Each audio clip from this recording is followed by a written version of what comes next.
Walk like lions.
Good morning, folks. How you guys doing? Chappy coming at you live on this Monday from Prescott, Arizona. Hey, folks, big week coming up here. Big week. So we're going to get right into it. We got some good stuff coming at you. Prayers are out there for you. Prayers are out there for our country. And folks, for some of you who may not know, our little Walk Like Lions is actually now an international production. We're actually reaching some soldiers, some people that are in Baghdad, Iraq, that is, not Arizona. And it's phenomenal.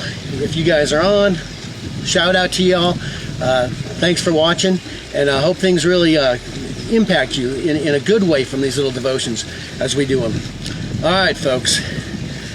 I've been doing this for as a minister for 22 years now, and it's been good stuff, just solid ministry the whole time. A lot of experience, a lot of different, situations, counseling situations, and just situations in general. Being an Army chaplain with 3 combat deployments as a chaplain, you get to see the world, and you get to see a lot of stuff that really kind of makes a difference in your ministry, which is really cool. And you meet great people. I love all our guys out there. Always praying for you, and hopefully we'll continue to give you some good stuff throughout the years here. Some of the stuff, though, that I see, I would have to admit that, we're social beings, right? Humans. We're supposed to connect with people. We're supposed to be a part of groups. And we sometimes crave that. Now, there are these exceptions. There's a few hermits out there that want to be left alone. I got it. Maybe see someone once a year. Okay, I got it. I understand that. That's the exception as opposed to the norm. But we are social creatures, so we get involved with a lot of things. We get involved with groups. We seek out people that believe as we do, or we seek out our interests. And that means basically associating with people. Now, the beautiful thing about that, if done right, is obviously that leads to some good context for the Great Commission, to reach out to those around us and to touch those. But sometimes it doesn't always work that way, and we find out that our associations influence us, and it both positive, but also sometimes negative. And that's why I've titled this one Ungodly Associations, because there are times when those around you are not influencing you, or they're actually a bad influence on you. We find that many times as parents, who are our kids hanging out with? Because you notice a behavior change in them, and you're like, wait a minute, let me check their friends, let me see who they're hanging out with, see what's going on in their lives. Obviously, again, could be positive, but a lot of times it's negative. I can't tell you the amount of times I've had people come into my office, and these are examples, all right, folks. And a guy's like, hey, lately I've been I'm caught up in anger. I just can't get anger out of my being. I'm a lot angrier than I was before. And then a simple question, well, who are you hanging out with, well, I joined this local anarchist group. It's like, okay, let's run the numbers here. Maybe we have a solution here.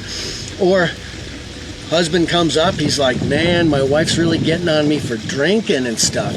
And I'm just always, alcohol's got a hold of my life. It's just ruining my life. What do you think? What do I do? And I said, well, where are you hanging out at? Oh, when I get off work, straight to the bars. We hop 3 or 4 of them. And it's like, all right, it could be an issue here. It's not just that one beer at the house or with some friends. I mean, they're out bar hopping. Yeah, this group of guys is awesome, man. We hit all of them.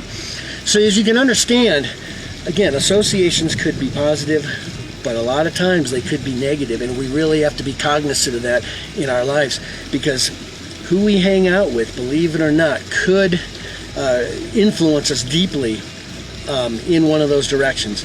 Now, obviously, we want influence to be in the positive direction, but a lot of times, who we hang out with could be negative. So I got some Bible verses for you here, and we're going to throw those down here. And you'll hear in the background my phone ringing, because I still haven't figured out how to turn that off. All right, so that was a little pause there in the program today. Who do you hang out with? So 1 Corinthians 15:33. 15:33. Do not be deceived. Bad company ruins good morals. Wow. Pretty straight up there, right, folks? Second verse. We got coming from Psalms 106. Psalms 106, and we are doing 34 through 39, folks. Check this out. They, meaning Israel, did not destroy the peoples as the Lord commanded them, but they mixed with the nations and learned to do as they did. They served their idols, which became a snare to them. They sacrificed their sons and daughters to the demons. They poured out innocent blood, the blood of their sons and daughters, whom they sacrificed to the idols of Canaan. And the land was polluted with blood. Thus they became unclean by their acts, and played the whore in their deeds. Folks, Israel, when they went into Canaan, was instructed to just, go in and conquer the land. Get rid of all the crap that was there, even to the point of, hey, get rid of the bad guys too. Get them out of there,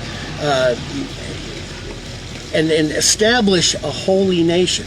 But what happened is they didn't do what God commanded, and they were drawn to the values and morals of the Canaanite people, the ungodly values and morals. And they actually embraced them and began actually doing the practices of these ungodly people.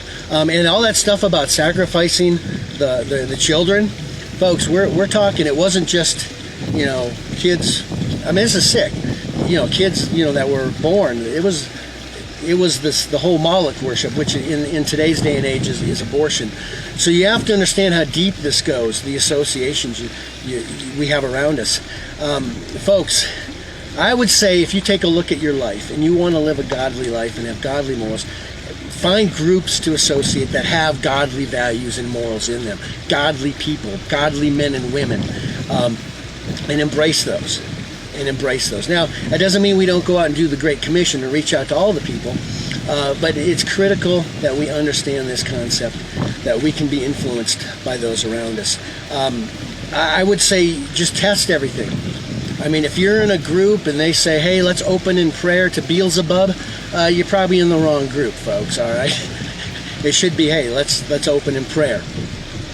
If you're in a group that says, hey, God, we have nothing to do with God, God's not a part of our creed, it's not a part of our platform, run from it, folks, because they're not going to be good for you.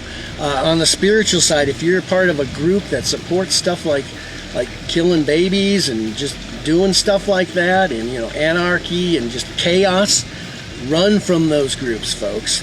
They don't have anything for you in it, and they're ungodly.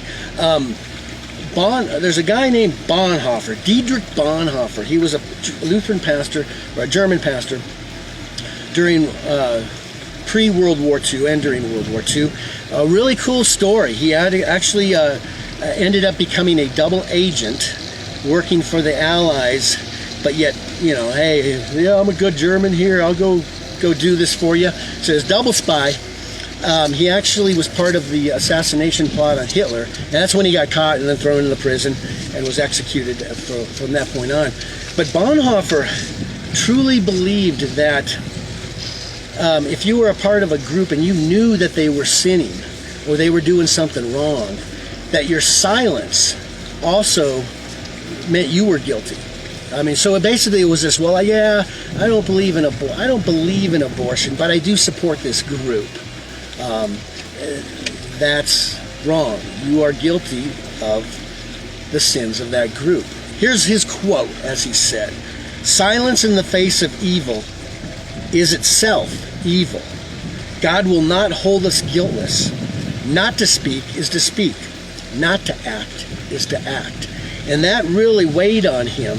He knew that he had to speak out about what the Nazis were doing. He knew that he had to act, and that's why he went into this double agent mode, this plotting to assassinate Hitler.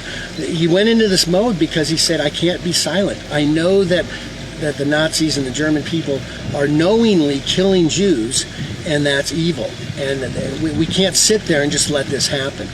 So he took action. He spoke out. He took action. And definitely something that speaks to us today and helps us to understand godly values. Folks, I encourage you today, don't be drawn into these snares. Do not lose your faith because you don't want to be disliked, or you don't want people to call you names, or you don't want to upset the boat there. All right, folks, stand up for your faith. Do what's right. Pick people around you and groups around you that associate with godly values. One that upholds life. One that upholds Christ in all things. All right? One that upholds what's found here in the Word of God, the values that are here. The Bible in Hebrews says that the Word, Jesus, is the same yesterday, today, and forever. Society doesn't dictate the new rules, all right? The new values. The values are found here, folks, and we're going to talk about that tomorrow.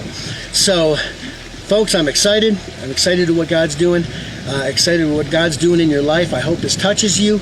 And just really say, if you're having issues, say, Lord, please show me if I have anything in my life or I'm associating with anyone in my life that does not uphold you first and foremost and life. Folks, remember that. It's critical for our spiritual walks. All right, it's been good talking to you today. Good coming to you from Prescott. Folks, don't forget, walk like lions.